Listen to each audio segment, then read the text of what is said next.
Alors, je vais vous montrer aujourd'hui comment trouver les valeurs approchées d'un quotient. Donc, on a vu que certains quotients ne peuvent pas en fait s'écrire sous la forme d'un nombre décimal. Ce sont ce qu'on appelle des nombres rationnels. On ne peut donc en donner que des valeurs approchées. Par exemple, moins 8 tiers, on a vu que ça donnait environ moins 2,66666. En fait, cela ne s'arrête pas. Donc, pour cela, on va devoir utiliser la calculatrice, peut-être placé sur la droite graduée, et ensuite on pourra en déduire soit un encadrement, soit une valeur approchée au centième par défaut, soit une valeur approchée au centième par excès, soit un arrondi. Alors la première étape, c'est donc de prendre la calculatrice, et nous allons procéder dans l'ordre. Nous allons calculer chacun des quotients. Je vais vous montrer donc comment on fait. Donc pour 8 septièmes, alors je tape 8 divisé par 7, bien sûr ça me donne 8 septièmes. Donc je vais appuyer sur la touche SD et donc cela me donne environ 1,142. Moins 9 sur 17. Donc je fais SD, ce qui me donne environ moins 0,529. Moins un tiers.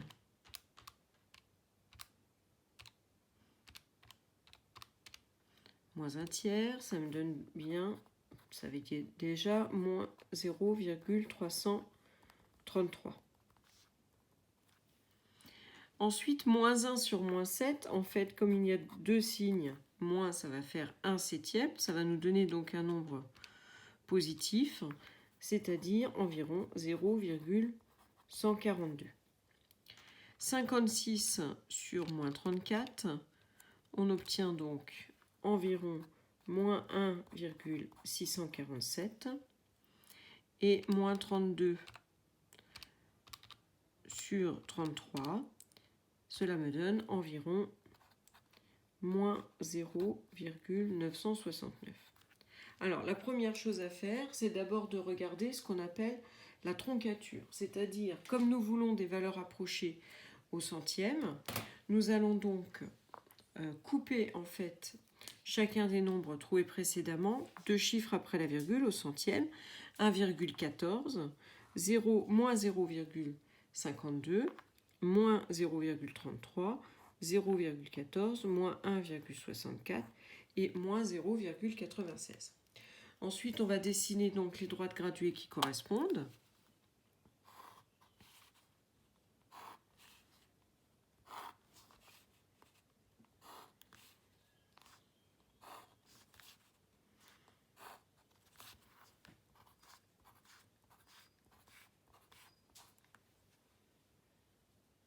Alors, ce qu'il faut se rappeler, c'est que quand c'est positif, donc 1,14 va être donc plus petit que notre fraction 8 septième, et donc le nombre, la valeur approchée juste au-dessus avec 1 centième de plus, c'est 1,15. Donc il va se situer entre 1,14 et 1,15, et comme ici nous avons un 2, il va se situer plus près de 1,14.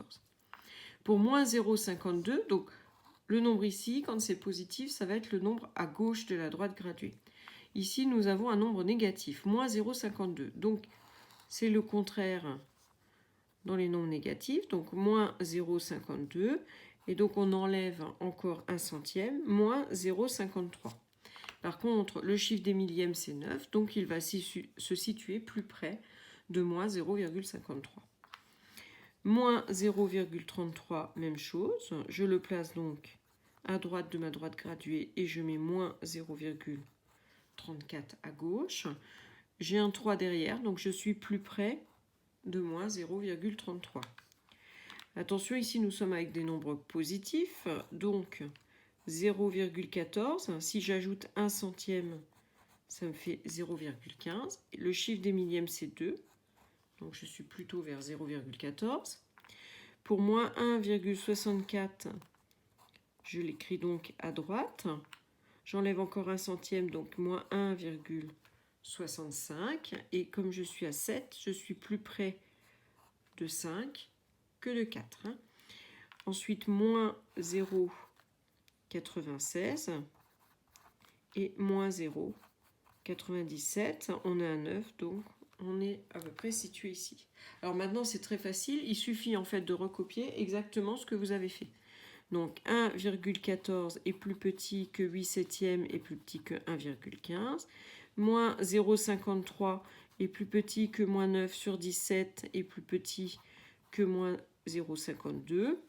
Moins 0,34 est plus petit que moins 1 tiers, plus petit que moins 0,33. 0,14 est plus petit que moins 1 sur moins 7 et donc plus petit que 0,15. Ensuite, moins 1,65 est plus petit que 56 sur moins 34 et que moins 1,64. Et le dernier, moins 0,97 est plus petit que moins 32 sur 33 et que moins 0,96. Je rappelle juste un petit détail, hein, quand il y a un signe moins, vous pouvez le mettre au numérateur, au dénominateur ou devant. Ça nous fera toujours un nombre négatif. Alors que quand il y a deux nombres négatifs, un quotient de deux nombres négatifs, ça donne un nombre positif. Alors la valeur approchée par centième, par défaut au centième, donc c'est le nombre juste avant. Quand on a un petit défaut, c'est juste avant, donc c'est 1,14. Et par excès, quand on fait un excès de chocolat, c'est qu'on en mange un petit peu de trop, 1,15. Alors je vais changer de feutre parce que le mien a décidé de ne plus travailler. Voilà. Ensuite, moins 0,53. Là, c'est très facile. Une fois que vous avez fait ça, il n'y a plus qu'à recopier. Donc 0,14 et 0,15, moins 1,65 et moins 1,64. Voilà. Alors au niveau de l'arrondi, en fait, on va regarder la droite graduée et on va voir où mon quotient se situe. Ici, il est plus près de 1,14. Donc ça va être l'arrondi, ça va être le 1,14. Donc il faut regarder en fait la position sur la droite graduée. Voilà. Ici, donc, il est plus près de moins 0,53. On a fait tout le travail tout à l'heure. Moins 0,33, 0,14, moins 1,65 et moins 0,97.